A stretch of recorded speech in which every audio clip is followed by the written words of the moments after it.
আজ জোহর নামাজ শেষে জাতীয় মসজিদ বায়তুল মোকাররম থেকে পররাষ্ট্র মন্ত্রণালয় অভিমুখে ভারতে সংখ্যালঘু নির্যাতন ও ইসলামফোব কার্যক্রমের প্রতিবাদে বিক্ষোভ মিছিল করেছে আগ্রাসন বিরোধী আন্দোলন। রিপোর্ট শাহজালাল ভূঁইয়া, উজ্জ্বল। বিক্ষোভ মিছিলে দেশের ধর্মপ্রাণ মুসল্লি ও তৌহিদি জনতা স্বতঃস্ফূর্তভাবে অংশগ্রহণ করেন এবং ভারতের মুসলিম নিপীড়নের বিরুদ্ধে তীব্র ক্ষোভ প্রকাশ করে স্লোগান দেন। মিছিল শেষে বক্তারা বলেন, ভারতে মুসলমানদের উপর চলমান নিপীড়ন, সাম্প্রদায়িক উস্কানি ও ধর্মীয় স্বাধীনতা হরণের ঘটনা মানবাধিকারের চরম লঙ্ঘন। বিশেষত পবিত্র রমজান মাসে মসজিদ ত্রিপল দিয়ে ঢেকে রাখা, নামাজ পড়তে বাধা দেওয়া এবং মুসলিম সম্প্রদায়ের উপর দমন পীড়ন বৃদ্ধির ঘটনায় ভারতের ইসলামফোবিয়ার চরম বহিঃপ্রকাশ ঘটেছে। বক্তারা বলেন, ভারতের বর্তমান সরকার সাম্প্রদায়িক উগ্রবাদকে রাষ্ট্রীয় নীতিতে পরিণত করেছে। নরেন্দ্র মোদী সরকারের হাত মুসলমানদের রক্তে রঞ্জিত। বাংলাদেশে 2021 সালে তার আগমনকে কেন্দ্র করেও 21 জন নিরীহ মানুষ হত্যার শিকার হয়েছে। গুজরাটের কসাই মোদীর নেতৃত্বে কাশ্মীরে মুসলিমদের রাজনৈতিক অধিকার খর্ব করা হয়েছে। বাবরি মসজিদের স্থানে বিতর্কিত মন্দির নির্মাণ করা হয়েছে এবং গুজরাট দাঙ্গার ইতিহাস এখনও রক্তক্ষরণ করাচ্ছে। এ সময় তারা সরকারের প্রতি দাবি জানিয়ে বলেন, বাংলাদেশ সরকারকে ভারতের মুসলমানদের অধিকার রক্ষায় কূটনৈতিকভাবে সোচ্চার হতে হবে। ভারতের সংখ্যালঘু নির্যাতনের বিষয়ে আন্তর্জাতিক মহলে ব্যাপক প্রচারণা চালাতে হবে। বাংলাদেশের জনগণকে ভারতের সংখ্যালঘু ও মুসলিম নিপীড়নের বিরুদ্ধে প্রতিবাদ ও সচেতনতা বৃদ্ধি করতে হবে। মসজিদে প্রবেশ করে হামলা করা হচ্ছে।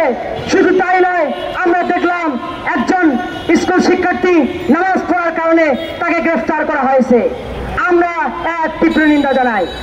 যদি ভারত এই মুসলিম নিধন বন্ধ না করে, তাহলে বাংলাদেশের প্রত্যেকটা মানুষ, প্রত্যেকটা নাগরিক আমরা রাজপথে নেমে যাব, ভারত অভিমুখে লং মার্চ ঘোষণা করব। সংগ্রামী সাথী বন্ধুগণ, আজকে দুঃখ লাগে যে ভারত বরাবরই যেভাবে মুসলমানদের উপর নিধন শুরু করেছে, এটা ভারতের ভালো লক্ষণ নয়। আপনার অখণ্ড ভারত যেভাবে বিভক্ত হয়েছে, আমরা দেখতেছি সামনে পাঞ্জাব, গুজরাট বিভক্ত হয়ে যাবে। সেভেন সিস্টার থাকবে না। ফাইজলামি বন্ধ করুন। সেভেন সিস্টার থাকবে না।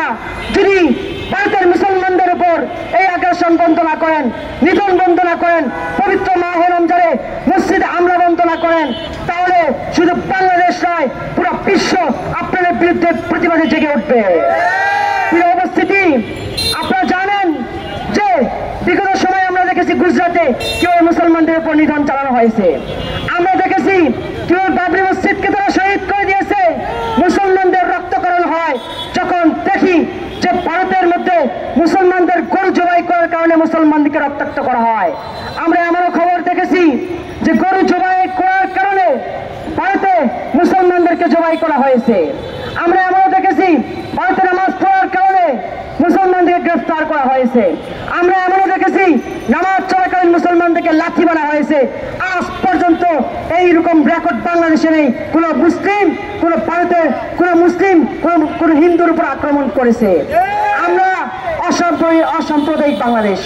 আমরা মনে করি বাংলাদেশের প্রত্যেকটা নাগরিকের অধিকার আছে তাদের ধর্ম পালন করা। আমরা হিন্দুদেরকে কখনো বাধা দেই না, আমরা বৌদ্ধদেরকে কখনো বাধা দেই না। আমরা কোন জাতি লিঙ্গ ভেদে আমরা মনে করি এই বাংলাদেশ সবার। আমরা সাম্প্রদায়িক বাংলাদেশ হিসেবে, অসাম্প্রদায়িক বাংলাদেশ হিসেবে এই বাংলাদেশকে করতে চাই। এই জন্য আমি সকলের প্রতি উদাত্ত আহ্বান জানাবো, ভারতীয় আগ্রাসনের বিরুদ্ধে আপনারা ঐক্যবদ্ধ হন। গতকালকে এবং তার আগে ইতিপূর্বে মুসলমানদের উপর যে পরিমাণ জুলুম, নির্যাতন, অন্যায়, অবিচার হয়েছে, এক তীব্র নিন্দা আমরা বাংলাদেশ থেকে জানাই। সেই সাথে ভারতীয় যে রাষ্ট্রদূত আছে তাকে বাংলাদেশ সরকার কর্তৃক এই বাংলাদেশে যেভাবে কোন হিন্দু ভাইদের উপর আমরা নির্যাতন হতে দিব না, ঠিক তদ্রুপ ভাবে যদি পৃথিবীর কোথাও কোনো মুসলমানদেরকে নির্যাতন করা হয়, আমরা বাংলাদেশের পক্ষ থেকে সম্মতি জানাবো ইনশাআল্লাহ।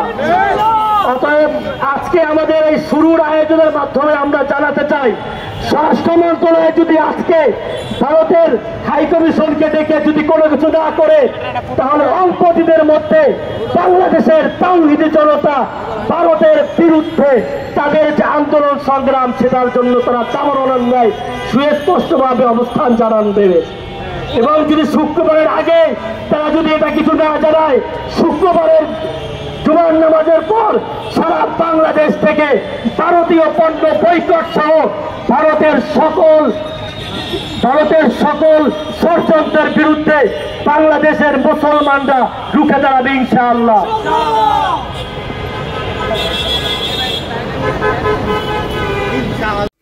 এতক্ষণ আপনাদের সাথে ছিলাম রেহানা সুলতানা প্রীতি।